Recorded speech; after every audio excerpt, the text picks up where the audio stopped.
Hi everybody, this is SAAD for the SAAD Truth.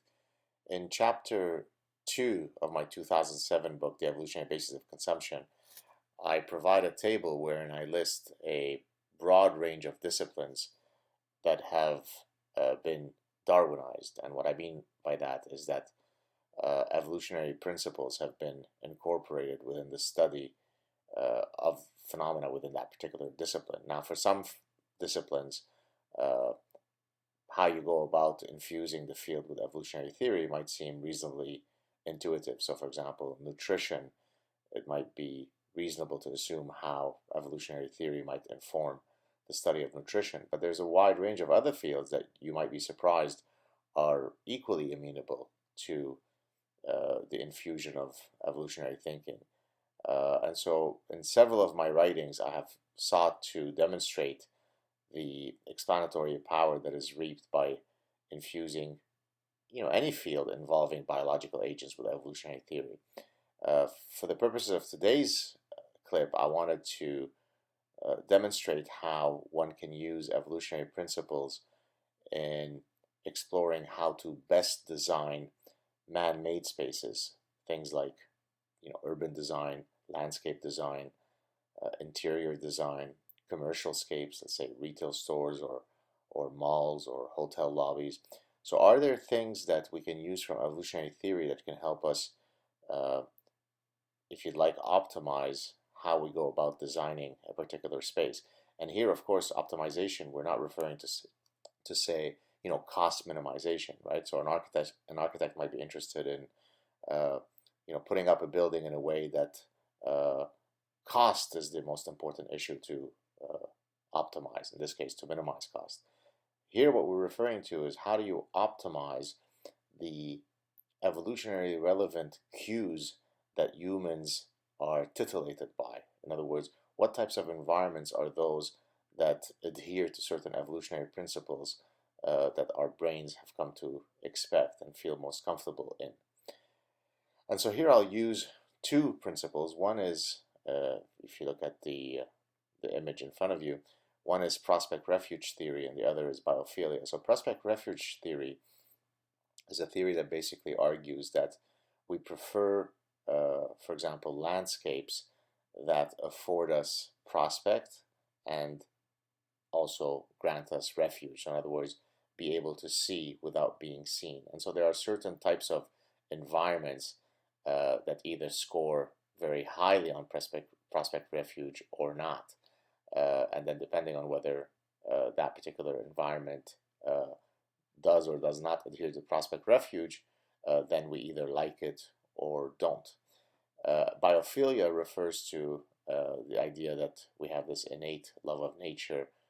We love to be in communion with nature. There's all sorts of studies that show that going for a walk in a park has all sorts of physical and mental health benefits. And so the idea is that, well, how can we take these principles and then apply them in designing all sorts of spaces around us?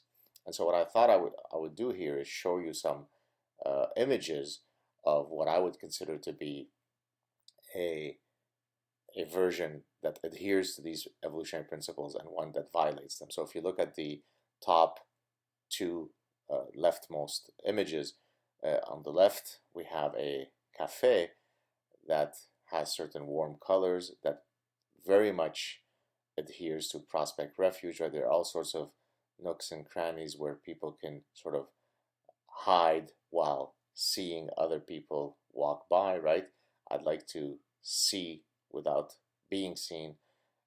Whereas on the other hand, the corresponding image of it looks like a high school cafeteria, is not where I'd like to go to hang out for a nighttime cafe, right? In this case, you're trying to optimize space. You're trying to fit in as many loud high schoolers into a space so that they can eat and then leave. Prison cafeterias are built the same way, right? You're not trying to create prospect-refuge and trying to create warm feelings. You're trying to sort of maximize space in a way that allows you to serve a very functional goal, whether it be feeding high schoolers or prisoners. So if you just look at the top photo, one adheres to this prospect refuge mechanism, the other one doesn't. If you look at the next one below it, you have a building that is very, very drab. There's very, very little greenery. It looks like those buildings from, the Soviet Union, the old Soviet Union, or buildings that we might see in the inner city projects in big American cities, whether it be in Chicago or New York. So those are buildings that were put up to minimize costs, right? Put them up as quickly as you can so that people can have affordable housing. But in those cases, the design elements did not focus on, adhering to prospect refuge theory or to biophilia. If you look on the corresponding image with the pedestrian walkway with all sorts of greenery and so on, there are all sorts of cues that are profoundly attractive to us. We very much wish to interact with that environment. And as a matter of fact, there's a wonderful index that has been developed. I mean, it's a walkability index that basically scores neighborhoods based on how walkable they are. There's all sorts of metrics that you could use in constructing that index. And it turns out, perhaps not surprisingly, that neighborhoods that are walkable have people in them that have better health, better mental health, for all sorts of reasons. And again, here you can hold constant things like socioeconomic conditions. So it's not just a function of, a walkable neighborhood is one where people are richer, hence they have more access to healthcare. No, there is something inherent to a walkable environment that has a downstream effect on people, that they become healthier, right? If you look at the one below it, the bottom two images in the left panel, you have one of two schoolyards. The left schoolyard basically looks like the schoolyard of a federal penitentiary, right? Completely drab, not a single ounce or iota of greenery, whereas the one on the right, of course, has all of those cues. It has hills, it has greenery, it has little, prospect refuge elements. One of the reasons why we chose the particular elementary school where our daughter is currently attending was the fact that they had a beautiful green backyard or schoolyard where children can play. So certainly a very, very important element. And then the last, in the right panel, the top and bottom images, here, this is where you use biophilia in restorative environments, like in a hospital room. So if you look at the top image, the colors, the general aesthetics, and here's the really important one, a view, a window to the world, whereas the bottom one doesn't have any of those elements. Well, it turns out there was a study done, I think in 1984, published in, I think it was either Nature or Science, where they took two groups of patients that had the exact same surgery. One group, they gave them a hotel room, a hospital room with a window. The other one didn't have a window. And just that particular experimental manipulation had an effect on the subsequent health metrics, whatever those might have been. So something as simple as only having a window or not, right? Windows provide natural light. Natural light has been linked to all sorts of interesting effects.